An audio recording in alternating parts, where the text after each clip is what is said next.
الحمد لأهله والصلاة على أهلها. بسم الله الرحمن الرحيم. قاعدة تجوید القرآن سبق نمبر 5. پروت زیر. دې نښې ته پروت زیر وایي. دا نښه چې ده پروت زیر همیشه د حرف د لاندې. پروت زیر د زبر په شانې نښه چې کله د حرف لاندې وکړی شي نو دې ته پروت زیر وایي. په پروت زیر کې به هم بنیادي د دریو خبرو خیال ساتل ضروري وي. اوله خبره خوله او آواز به پرې ښکته کوو. دویمه خبره جټکه به نه ورکوو. او دریمه خبره راکاږو به نه. که خوله او آواز پکې ښکته نه شو با زیر بې دا به غلطي.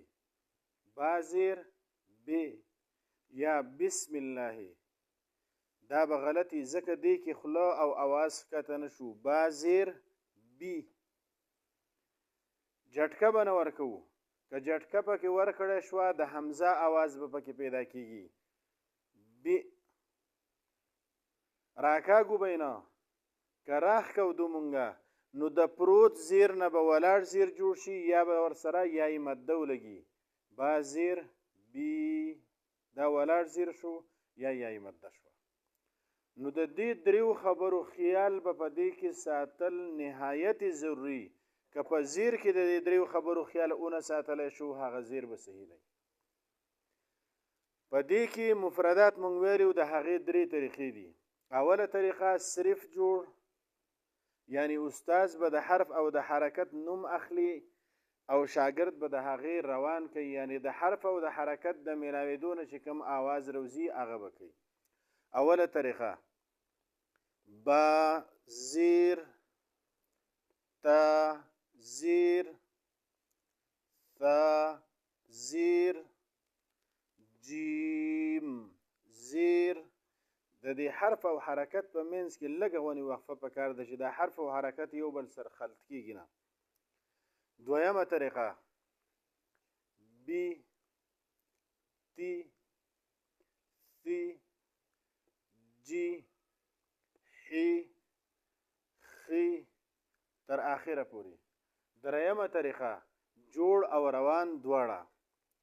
دال زیر دی ذال زیر ذی را زیر ری زا زیر زی سین زیر سی شین زیر شی صی ضی دا صرف روان کې ویم اسی طی ضی عی غی فی قی کی لی می نی وی هی ای یی. څنګه چې موږ مشکل حروف یا یو شان آواز والا حروف په زبر کې ویلو چې د هغې خیال به ساتل پکاري، نو دغه شانې په پروت زیر کې به هم د هغې خیال ساتل پکاري. دا لاندې مرکبات دي. مرکباتو د ویلو څلور طریقې دي.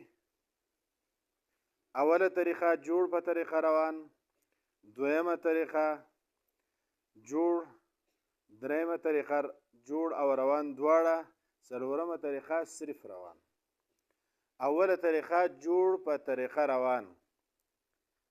ع لی څه جوړ شو؟ عالی ما څه جوړ شو؟ عالیمه. نو مونږ بیا راکاږو علیمه او توفیقه او ایبیلی. دغه حرکات چې دا ټیک نه دي.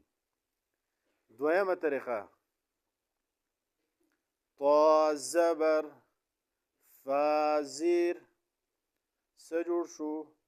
طافی. قاف زبر څه جوړ شو؟ طافیقه. دریمه طریقه جوړ او روان دواړه.